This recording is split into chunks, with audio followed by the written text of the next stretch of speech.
Hey, everybody, and welcome to another edition of the Rising Tide Leadership Podcast, where we simplify the complexities of your leadership journey. I'm your host, Mo, and today I will be joined by someone whose insights feel custom built for the moment that we are living in right now. Jillian Reilly is a global change strategist, leadership coach, and author of the upcoming book, The 10 Permissions Redefining the Rules of Adulting in the 21st Century. Gosh, I love that. Work is a call to courageous leadership, not the kind that powers through, but the kind that pauses, listens, and gives self-reflection and time to adapt. Jillian spent over 30 years working in volatile, high-stakes environments from post-apartheid South Africa to complex humanitarian settings, and she brings a lived experience and wisdom to help leaders today move from surviving to thriving. Jillian, welcome to the show. Thanks, Mo. I'm really excited to be here, and thank you. That was a great introduction. You hit all the high spots. Wonderful. Jillian, why don't you tell my audience a little bit about your story, your journey? What did you do to get to all the accolades and to the person who you are today? Yeah, I think I took a pretty courageous decision as a young woman at age 21 to divert from the sort of conventional path that was laid out in front of me to, as you described, go to South Africa to be a part of the transition from apartheid to democracy. I was raised in St. Louis, Missouri as a good Midwestern, straight A student, high achiever, sort of do all the right things, really set up to get, a good job, I think, as we all wanted to have at that point. And at a certain point, I started to feel like I wanted to kind of try and make a difference. I didn't know exactly what that meant. I couldn't really crystallize it. But at the same time, this transition was taking place in South Africa. And to me, it felt like one of the world's biggest experiments in social change. And I sort of wanted a front row seat. Because it was 1993, I was forced to write letters, which I did. I wrote letters to organizations and then That's right.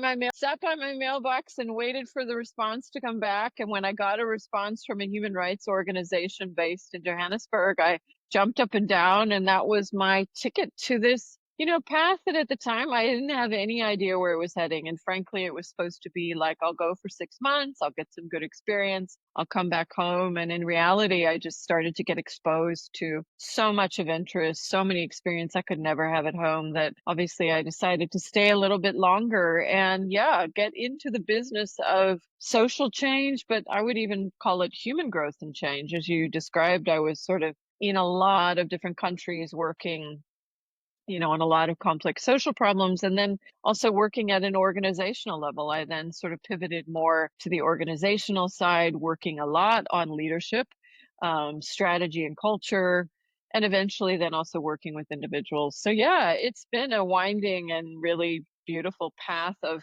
being with people as they try to navigate some really complex change processes. Yeah, Jillian, you've led change around the globe, often in high stakes and high pressure contexts. In your experience, what's the difference between managing chaos and leading through it? Good question. I'm gonna start with what immediately came to mind when I said that, which was admitting what you don't know. I think one of the biggest instincts and impulses in chaos is to attempt to assert control over it by pretending that what the outcomes need to be or what the long-term plan is. And I think a lot of leaders feel that that's a built-in expectation of leadership, knowing, having the answers, having the vision. I think that's the kind of mental model that we have of leadership. And actually, I think leadership in that kind of chaos involves something far more exploratory, something that's really about leading a group of people through a process of together finding your way, which means, as I said, kind of naming what you don't know.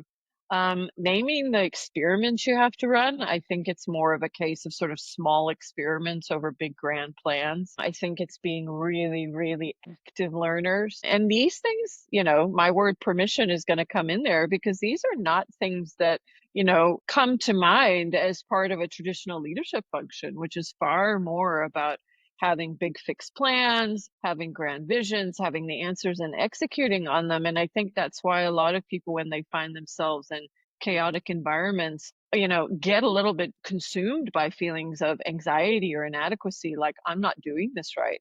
when actually, it's just a process of intense learning and adaptation. Yeah, Jillian, in the intro to your book, you say, I didn't want to do a good job. I wanted a good life. I really liked that.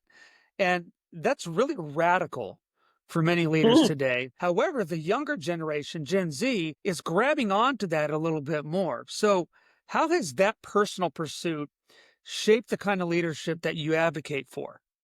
Yeah, I mean, my generation, I think ours, had those boomer parents who were the first to sort of make it, and we were brought into that your job is your life. I think our generation actually sort of made that, whether consciously or unconsciously, our identities, that our value was so tightly tied to our status, to our perceived success. And not to get too deep into it, but my father was not a happy man. He had all the stuff, he did all the right things. And yet, there was this kind of gnawing dissatisfaction around him. And that was one of the many factors that led me to kind of go, I think that there's more to this than just my salary and my status. I think that there's an opportunity to do more, to see more. Again, I can't say precisely where that sense in me came from, but I definitely felt like I wanted to make a contribution. I wanted a life that stretched out beyond, the narrow confines of a desk or an office. And I wanted to feel like I was a part of people who cared about something more than just making money. And as you say, those things were radical at the time. They still are, sort of, but I do think that younger people have witnessed several generations who have pursued that, often, kind of paying the price for it, if you will. And one of the things I talk about in the book is that they might be the first generation that doesn't have to make the trade off that I think we felt we had to, which was satisfaction for security, right? Whatever, get a good job, secure your, finances. And if you happen to be satisfied with it, great. But if you're not, well, tough, that's life. Kind of grow up and just put your head down. So I think that they have witnessed a little bit of the unraveling of that promise. And I think they might also feel within that, they have options that maybe I didn't feel like I had when I was younger. Yeah. When you talk about that, it makes me think of the older generations, our generation. We often glorify resilience as pushing through, but your work seems to redefine resilience as letting go. So, what does resilient leadership look like to you? Yeah, I like that reframe because I think what we're witnessing now with, kind of record burnout rates, quiet quitting, people kind of quietly saying no is pushing through has its limits. And by the way, the implicit promise of pushing through before was your own personal progress. The idea was that, your hard work was measured in your progress through a hierarchy. Well, hierarchies are flattened.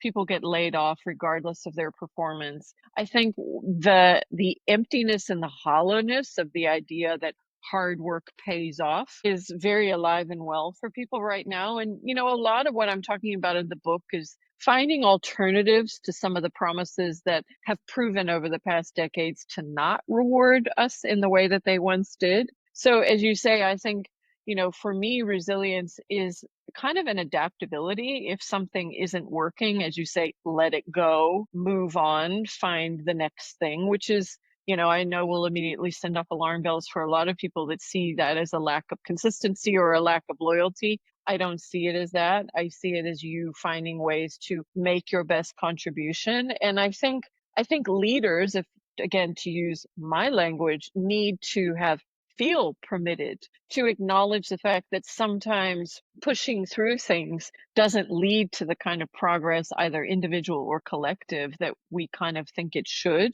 And therefore, what it requires maybe is more creative thinking about, are we doing the right thing? Is there a better way? Should we be doing something else? That kind of stay the course mentality that was always a sign of virtue. I think now we're kind of looking at that again and saying, okay, yeah, fine. Sometimes that is an answer for us. Sometimes what we need to do is step back and say, maybe I need to do something else. Maybe we collectively need a different way of doing this rather than just pushing and pushing and pushing harder. I think feeling permitted to say that, to initiate that reflection and conversation, rather than just saying, keep going is important. And I recognize that it still feels very transgressive for a lot of people, particularly in an organizational context. You work with leaders who feel stuck. What's one internal shift they often need before anything external can change? Well, I think it's all internal shifts. That's sort of the theme of the whole book is that, part of the lessons learned of over 30 years working in change is that, we often believe that there are external factors that are far more critical than the internal limitations that we're placing on ourselves. Stuckness is mainly a product of your own mindset and sense of what's possible and what you're capable of. So, to me, the mindset is to begin to kind of look at your current situation and where does the stuckness stem from? I mean, a lot of people, I think, again, because their identities are so tied up with a specific role, with a specific sense of place. And when they start to become more and more aware of, what is at stake for them, that's often a question that I ask people when they talk about the story that they're living in. And for me, making people more self aware of what that story is, what their identity, what about that element kind of feeds their own sense of value and meaning. And then is there room within that for them to kind of stretch it out and nudge it out, maybe more than they think? That's when they start to have some wiggle room. I mean, I always say to people, don't blow up your life. Don't start to immediately try and create change before you've done a lot of work on the mindset and the story that got you here in the first place. Because you can change all the external variables and all the contextual issues that you want, but that's just you moving the same thing to a different situation. You're far better off kind of working on yourself and then deciding if perhaps you need to change your circumstances. But, most people try and change their circumstances in an effort to then change themselves. And I'm sort of advocating for you to flip that around. So let's talk a little bit more about your new book, The 10 Permissions. It's not just a toolkit, it's a manifesto, and it's very countercultural. I had a great time reading it. And you Okay. describe the 10 permissions as a framework for designing a good life, not just a productive one. Why did you choose the language of permission? Yeah, I mean, for me, that goes right back to my early days working, as you described in the introduction, in complex change situations. And again, feeling like or believing that I was somehow the catalyst for change. And actually being humbled enough to realize that we're all our own catalysts for change. And one of the lines that I use, which I talk about a lot, is, I was working for a very well-funded American aid organization. We had millions of dollars. We had all the right answers. We had tools, we had skills. We were throwing stuff at problems. Yet, finding that the needle wasn't moving at all, people were kind of looking at us and going, okay, thanks for that, but I'm going to keep doing what I'm doing. And eventually me kind of going, okay, I can give everybody everything in the under the sun. I can't give them permission. We have to give ourselves permission to grow and change. We have to be our own green light to kind of say, I'm going to make a different choice. I'm going to have a different conversation. I'm going to show up to my life differently. Nobody else can make that happen for us.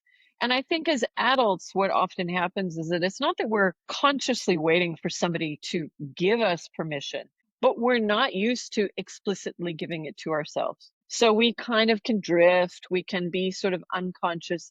And what happens in that situation is that we sort of default to what's always been or what we've always done. And so the theme of permission is a sort of explicit self authorization to create a life that works for you, or as the phrase that I use in the book, that serves you and suits this moment. Because the reality is that as our world becomes more fluid, as the rules are being rewritten in real time, and a lot of the old ways of doing things no longer work, we are being invited and required to kind of come up with new ways of navigating our adult lives. And to me, that explicit self authorization becomes absolutely critical in that environment because otherwise you're going to drift or feel stuck or at least not claim your full authority to kind of go, yeah, I'm going to design something that works for me and for now.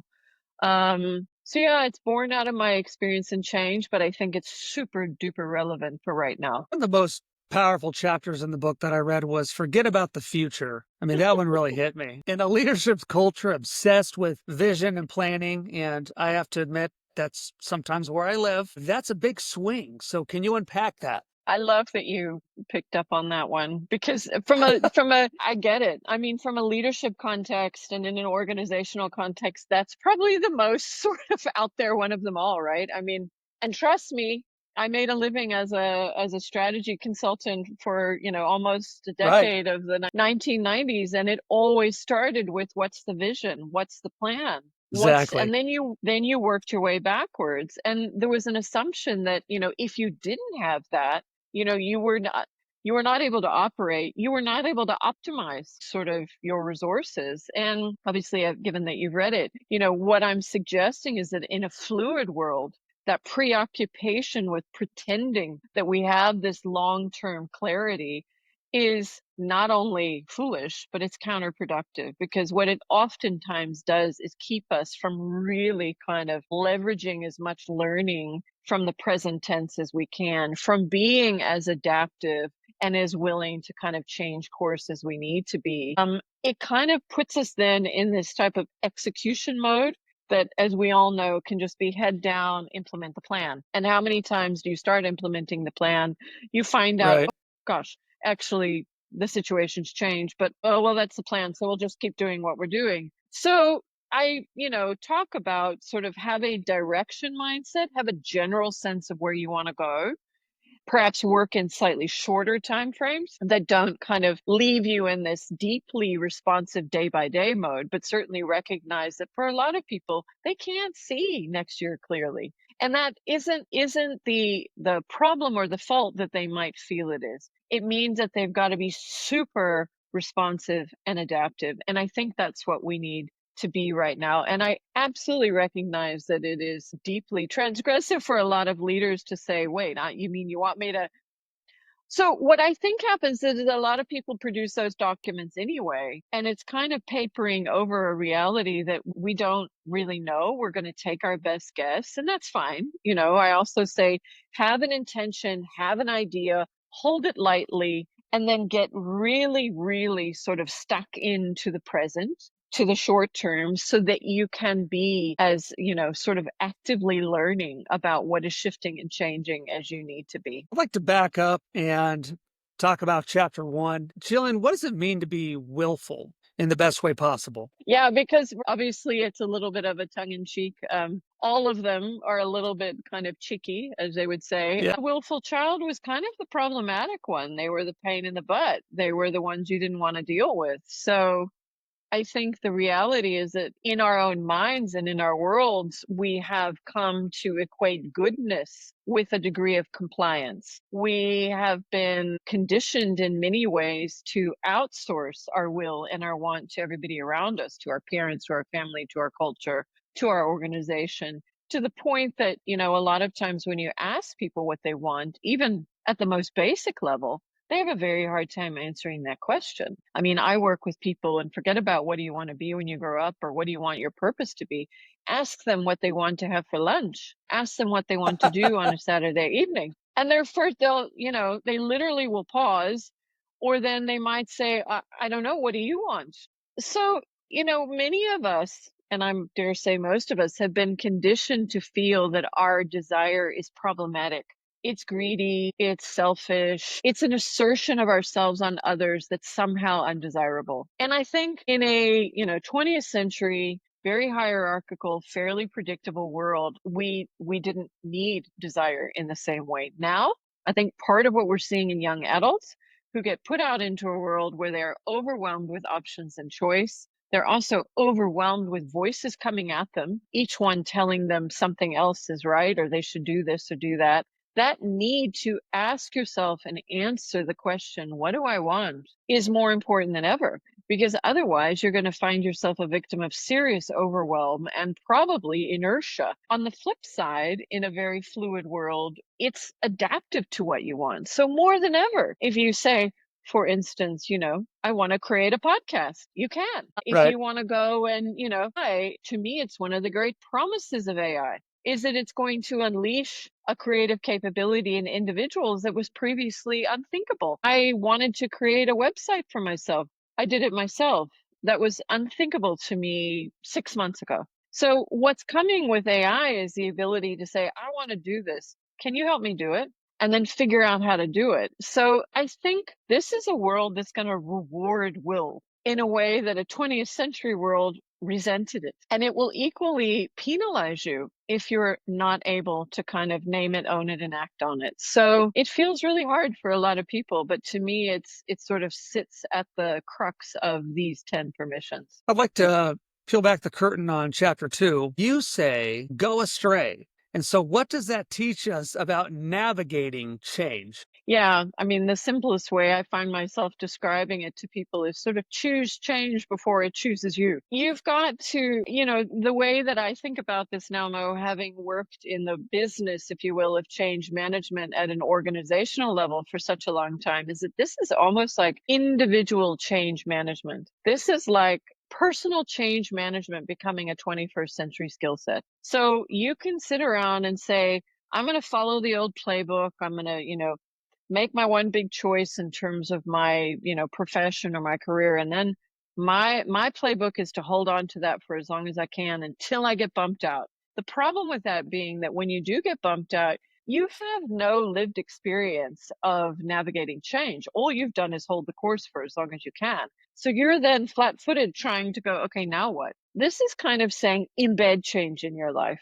Choose it, not out of default, but out of desire. And again, you mentioned young people. I think young people have been doing this and are doing it more than ever. And by the way, have been judged harshly for it. They're not loyal. They job hop. They do this, they do that. When in fact, what they worked out was that, the reward for loyalty that might have existed for us doesn't exist for them. So why should Mm. they be loyal? They are adapting to a different set of rules and then they're making up some of their own. So I think the call is to say, you need to become change ready instead of change averse. You need to figure out how you handle change because we all handle it differently. We sit on a spectrum of curiosity and receptivity and, learnability and teachability, and your self-awareness about how you navigate change, I think is like a superpower right now and something that we need to get much, much more intentional about, especially if we're going to make our way through the next decade. I'd love to jump all the way to permission number 9 towards the end of the Mm, book. I love this one. Look for trouble. You argue that the best leaders are not avoiders, they're explorers. So, mm. based on what you were just talking about, why do you believe that trouble is a good teacher? Oh gosh, I've learned the most when I was willing to kind of go to the trouble and not run away from it. And obviously, I'm using trouble as a catch-all phrase for thorny problems, for contentious ideas, all the things that I think, unfortunately, over the past few decades, a lot of young people have sort of been told to avoid to keep their resumes clean, and the corporatization of sort of young people says don't go there, when in fact, that's when you learn so many vital skills, whether that is sort of empathy, because you're going to be showing up to people potentially that have different ideas to you, different perspectives, curiosity, because you're going to have to find out more about what's going on here, what is this about, what's at the root of this, and that sort of critical thinking in terms of digging into why is this a problem, what's happening here, creative problem solving. It's like within that is a host of basically kind of core adaptivity skills and capabilities that I think when we are like, oh, I'm not going there, I don't want to deal with this, not only do we not learn those things, but we kind of stigmatize those people who do, right? We kind of go, she or he is the one who always hops into these things. And we in doing so, we ignore the fact that, in getting stuck into those things, you're gonna learn a lot. So, I think a lot of leaders right now feel like they are under so much pressure to produce profit, to now kind of prove their value within a system that measures that primarily based on output, that they are loath to get into anything that doesn't feel like it can be fixed quickly. And I get that. I really do understand that. But I think that both in an organizational context and in the life context, when we give ourselves permission to say, I want to jump into this, I want to get at this, not because we know we can fix it, but because in just dealing with it, we're going to learn so much individually and together. There's a richness there that I think we're missing out on. You write that security is no longer something we're given, it's something we generate.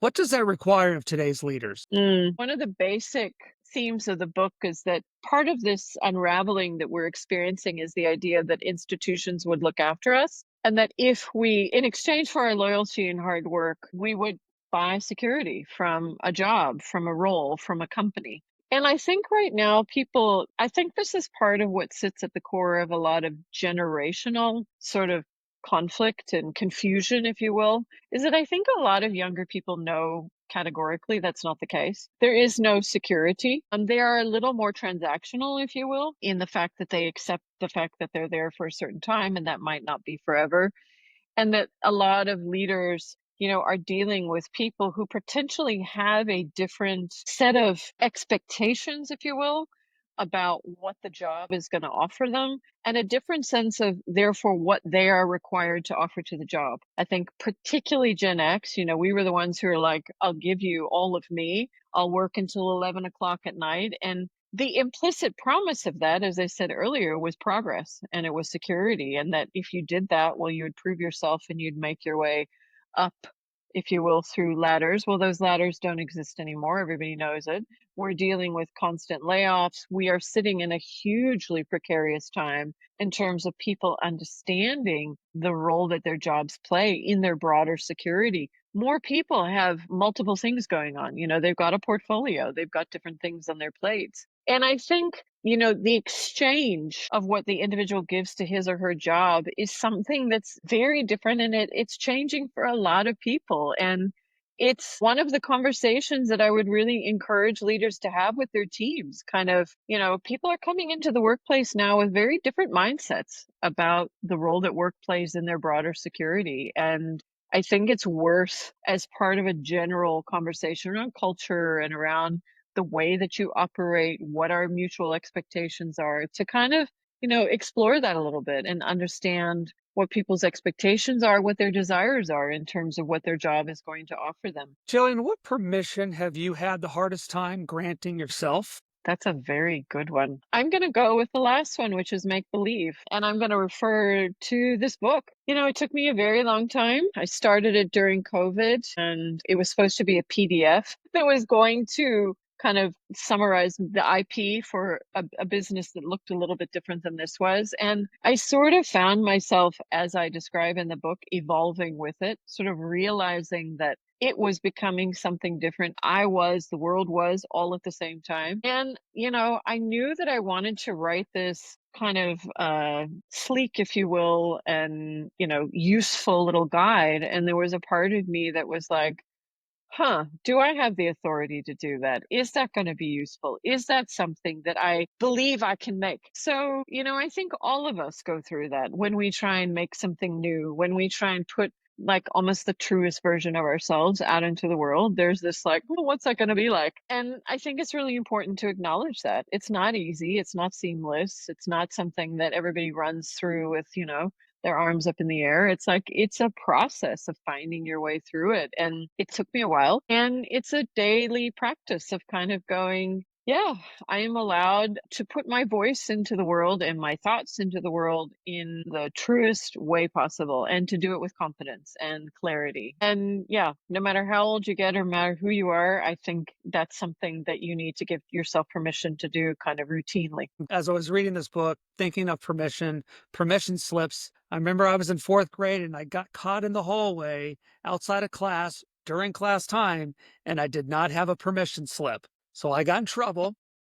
My mom got called. It was not good. If our audience could write just one permission slip today, what would you want it to say? The permission slip that I'd like people to write for themselves is to, name what they want. I want to go back to that earlier conversation. And whether they do it in a voice note on their phone, in a sketchbook, in a journal, on the back of a piece of paper, and I actually think there's something hugely powerful about writing things down, because I think the example that you gave of being in the hallway is such a great one, because I think we've got these stories in us, right? Of getting in trouble, of breaking the rules, of being a bad person, of stepping out of line. And I think, so much of what I'm exploring in this book is that idea that, so much of what you want, you probably think is just It's like it's in the hallway and you're supposed to be in the classroom. And you don't want to go out into the hallway to go get it because you're worried you'll get in trouble if you do. And I want you to know that as an adult, you're allowed to go into the hallway.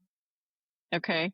You can go out there and nobody's going to come and find you. So, to use your story, give yourself permission to step into those hallways of your life, the little part outside where you want to be, where you can explore and be there and name what you want while you're there and start to discover that, you probably have more permission than you're allowing yourself to believe.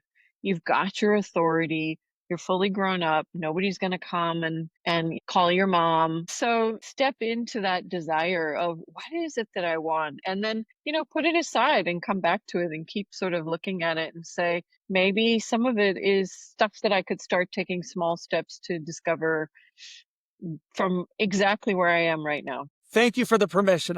Some people need permission, and leaders, if you're listening, you have the permission now to do the things that you need to do. Jillian, before we go, where can my audience connect with you? Where can they pre-order your book? On Amazon. It is currently on Amazon available for pre-order. I'll give you the link, Mo, so you can put it in the show notes. It is formally out on the 16th and in bookstores. They can check out my website, 10permissions.com. I'm very active on LinkedIn, on Substack as well. So I really want to encourage people to reach out, yeah, and let me know if they do read the book, sort of how it's landing for them, how they're making sense of it and making meaning. So yeah, please pick it up and be in touch. Well, the book is The 10 Permissions. And just so I can brag a little bit, Jillian sent me a copy of it before so that I could read it. And I did. But Jillian, as soon as it's out, I'm going to grab a copy for myself and keep it on my shelf because it really is one of those books where you can read it all the way through, or you can just pick it up from the shelf and say, what was permission number 6? So for my audience, you really need to give it a read. It's wonderful. You won't regret it. I'll make sure I put those links in the show notes. And until next time, don't forget to like, subscribe, and share this episode if you got something good from it. Don't forget to sign up for our monthly newsletter. It's free. We give you all the good stuff. So until then, Jillian, thanks so much for your time. Congratulations on the new book.